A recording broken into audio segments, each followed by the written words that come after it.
आ जाओ आगे। देखो पढ़ाई हम बोल रहे थे तुम लोग को कि पहला का चौथा में दिया है, बाटा वाला तो तुम लोग का आता नहीं हो।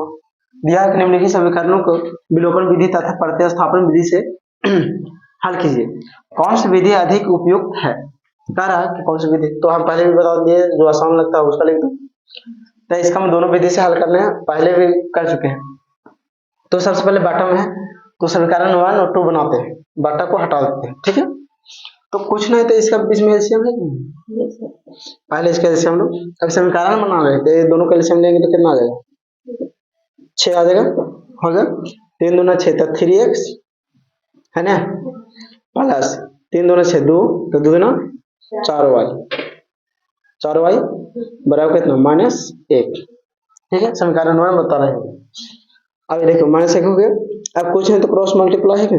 क्योंकि दोनों एक जाति नहीं, इसलिए जुटेगा नहीं, दोनों तो जुटेगा नहीं, तो क्रॉस मल्टीप्लाई। एक से पूरा में गुना करेंगे तो कितना आएगा? 3x प्लस 4y बराबर, देखो आपका ये एक से हम ईसा में गुना कर दिए, क्रॉस मल्टीप्लाई इससे इसमें और इससे इसमें। अब माइनस में एक, -6 में, सॉरी -1 से 6 में गुना करेंगे तो कितना आएगा? -6, माइनस कितना आ गया? 6। समीकरण ये एक मान सकते हैं कि नहीं मान सकते हैं? इस समीकरण में चेंज कर दिए, है ना। अब यहाँ पर जैसे लिख सकते हैं, इसको मिटा के देखिएगा, ऐसे लिख सकते हैं 3x प्लस 4y बराबर माइनस कितना? 6। यहाँ तक तो समझ में आया। अब इसको मिटा देते हैं, समीकरण कितना हो गया? 1 हो गया, है नहीं। अब इसका भी वही प्रोसेसिंग करते हैं, तो इसको इधर कर लेते हैं पहले, ठीक है, तब यहाँ लिखते हैं। अब देखते हैं x माइनस वाई बट्टा 3 बराबर कितना? 3 है, तो कुछ नहीं तो इसका एलसीएम लो, कितना आएगा? 3 हो गया। अब 1 में 3 से गुना करेंगे तो कितना वाला कटेगा? 3, और 3 में 1 से गुना करेंगे तो 3x, यानी कि 3x, माइनस का माइनस, 3 एकम 3, अगर 3 में 3 से भाग देंगे तो एक बार में कटेगा, ठीक है। और 1 से अगर y में गुना करेंगे तो सेम, माइनस कितना? y बराबर कितना हो गया? 3, कुछ नहीं तो एक है, क्रॉस मल्टीप्लाई इससे इसमें, इससे इसमें, ओके। अब कितना? तो 3x minus y same to same, 1 से अगर दोनों में गुना करेंगे तो सेम टू सेम आएगा, बराबर 3 क्या है? 9। समीकरण कितना हो गया? 2। तो इसका हम लिख सकते हैं कि नहीं? इसी की सजा को लिख दिया, कितना हो गया? 3x माइनस वाई बराबर कितना? 9। समीकरण कितना हो गया? 2। समीकरण कितना हो गया? 2। अब यहाँ पर क्या बोल रहा है? समीकरण 1 तो हम लिख दी कि अब चलते हैं कौन सा विधि से, कौन सा विधि से चलते हैं? अब हम चलते हैं विलोपन विधि से, ओके। तो चलेंगे, लिखेंगे विलोपन विधि से, विलोपन विधि से। अब देखिएगा यहाँ पर कि अब देखो 3 दोनों में है कि नहीं, तो गुना करने की कोई जरूरत नहीं है ना, खाली इसका में से इसका घटा देंगे तो हो जाएगा कि नहीं। तो लिखेंगे समीकरण 1 में समीकरण 2 को घटाने पर, समीकरण 1 में देखो इसका में से इसका घटा देंगे तो x का बराबर 0 हो जाता है। तो लिखेंगे कि समीकरण 1 में समीकरण 2 को घटाने पर, ठीक है। अब देखो बराबर नहीं रहता तब ना गुना करते थे, अगर y के लेके चलेंगे तो y की गुना करना पड़ेगा बराबर करने के लिए, ठीक है। अब देखिए कितना, 3x प्लस 4y बराबर कितना? -6, है ना। और कितना? 3x माइनस वाई बराबर कितना? 9। हो गया, हो गया नहीं। अब इसका घटाइए, तो ए प्लस है तो माइनस, ए माइनस है तो प्लस, ए प्लस है तो माइनस, हम बता देते हैं, ठीक है। अब यहाँ पर एक काटेगा, कितना बचा हमको? तो देखिए ये 4y और 1y कितना हुआ? 5y बराबर कितना? दोनों माइनस में है कि नहीं, तो माइनस में ऐड होकर माइनस में लिखा होता है, तो 9 से कितना हो गया? 15, माइनस कितना हो गया? 15। यहाँ तक समझ में आया? एक गुना में उधर जाके बटन में, तो y बराबर गुना में उधर जाके बटन में, तो -15 बटा कितना? यहाँ पर जी नहीं, यहाँ पर लिख देते हैं, देखिए यहाँ पर लिख देते हैं, यहाँ पर एक गुना में इधर जाके बटन में, तो y बराबर क्या हो गया कि -15 बटा कितना? 5, 5 तिहाई 15, यानी कि y बराबर कितना हो गया? -3 y बराबर हुआ है ना। अब देखिए लिखना क्या है कि समीकरण 1 में y का मान रखने पर ये समीकरण 2 में क्या चीज में चले, समीकरण 1 में चले या समीकरण 2 में चले, समीकरण 2 में तो लिखेंगे चाहे 1 में चलो चाहे 2 में चलो, तो लिखेंगे समीकरण 2 में क्या चीज का मान रखने पर y का मान कितना है 3, तो यहाँ लिखेंगे y का मान रखने पर, ठीक है। समीकरण 2 कितना 3x माइनस वाई बराबर कितना 9 है ना। अब देखिए 3x का 3x और y का मान कितना -3 और यहाँ माइनस है तो माइनस और कितना -3 तो कितना -3 रख देंगे बराबर कितना 9 है ना।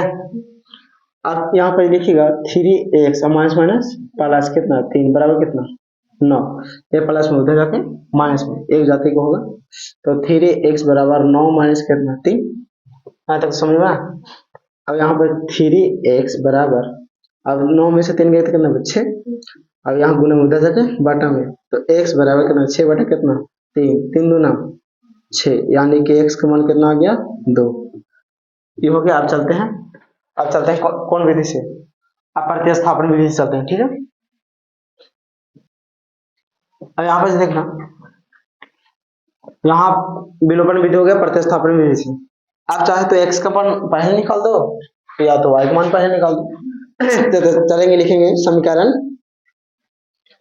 कितना 1 से, समीकरण 1 से। अब देखो प्रतिस्थापन विधि से क्या होता है, समीकरण 1 से समीकरण 1 कितना लिखना है 3x प्लस 4y बराबर कितना -6, x का मान निकाल दे कि y का मान निकाल दे, x का मान तो ये प्लस में उधर जाके माइनस में यानी 3x बराबर -6 और माइनस कितना 4y है ना, ये गुना में उधर जाके बटा में तो x बराबर देखना x बराबर है ना -6 और -4y बटा कितना 3 हो गया, यानी कि x का मान इतना आ गया हमको। अब लिखेंगे समीकरण 1 में आया, अब चलेंगे क्या चीज से समीकरण 2 से चलेंगे, तो लिखेंगे समीकरण 2 में कौची के x का मान ना, तो क्या करेंगे x का मान स्थापित करने पर है ना। अब चलते हैं समीकरण 2 में x का मान स्थापित करने पर, अब 2 कितना 3x माइनस y बराबर कितना 9, समीकरण 2 में समीकरण 2 में है तो x का मान कितना आया इतना है ना, तो कितना लिखेंगे 3 तो बाहर निकल जाएगा, अब कितना हो गया -6 माइनस 4y बटा कितना 3 बराबर कितना सॉरी कितना हो गया माइनस कितना ये y की y रह जाएगा कितना y का y बराबर कितना 9, यहाँ तक समझ में आया। इसका मान रखते हैं अब इसका से 6 3 18 -18 माइनस प्लस माइनस ओके, और 4 3 12y बटा कितना 3 बटा 3, क्योंकि 3 से नीचे में गुना नहीं होता ऊपर से गुना होता, ठीक है। माइनस कितना लिखेंगे y बराबर कितना 9, अब कुछ नहीं तो यहाँ एलसीएम है कि नहीं, कुछ नहीं तो एलसीएम है, अब यहाँ पे कुछ नहीं तो हम यहाँ 1 और 3 का एलसीएम या 3 और 1 का एलसीएम कितना आएगा 3 आएगा एलसीएम 3 एकम 3 तो एलसीएम कैसे माइनस कितना 18 माइनस 12y और कितना माइनस कितना, अब 1 से 3 में भाग देंगे तो कितना बन जाएगा 3 बना, तो 3 में y से गुना करेंगे तो 3 में y से गुना करेंगे तो कितना आएगा 3y, तो कितना हो गया 3y बराबर कितना 9 हो गया। अब एक जाति के यहाँ जोड़ दो, तो एक जाति के जोड़ दो ये हटा दो, तो ये दोनों एक जाति है कि नहीं, तो -18 का 18 और 12 3 कितना हो गया 15y बटा कितना, 3 बराबर कितना 9। यहाँ तक समझ में आया? अब कुछ नहीं तो एक है क्रॉस मल्टीप्लाई है, एक से एक में ये दोनों से और एक से एकदम 3 से 3 से एक से पूरे में गुना करेंगे तो कितना आएगा सेम टू सेम, तो माइनस कितना 18 माइनस कितना 15y है नहीं, इसे दोनों में कर दिया पारा पर गुना, अब इसे इसमें गुना करेंगे, इसे इसमें कर दिया, इसे छात्री 18 बराबर कितना हो गया, सॉरी 9 तिया 27। ठीक है, यहाँ तक हो गया। अब देखो यहाँ एक तरफ एक जाने के लेकर चल जाओ है ना, तो ये देखो ये माइनस उधर जाके प्लस में, तो कितना हो गया -15y बराबर 27 प्लस कितना 18 हो जाएगा। 18 कैसे लिखते हैं, अच्छा 18 यहाँ से ताने छात्र 18 गुना करके, ठीक है। अब यहाँ पर क्या हो जाएगा दोनों को जोड़ो तो कितना हो गया -15y 15y बराबर, दोनों को जोड़ो 7 और 8 15 के 5 हाथ में, अब 2 1 3 1 कितना 4 45 आ गया, तो गुने में उधर जाके बटा में, तो y बराबर हो गया -45 बटा कितना 15, क्यों क्योंकि माइनस इधर आ जाता है ना, तो 15 थिया 45, यानी कि y का मान क्या हो गया -3, उसमें भी y का मान -3 आया था। अब यहाँ तक तो समझ में आया। अब देखना यहाँ से मिटावे बता रही, मिटावे जल्दी से उतारेंगे भैया, देखिए यहाँ तक आ गया समझ में। अब यहाँ तक थोड़ा सा इसको मिटाते हैं, इसको मिटा दिए हैं बीच वाला के।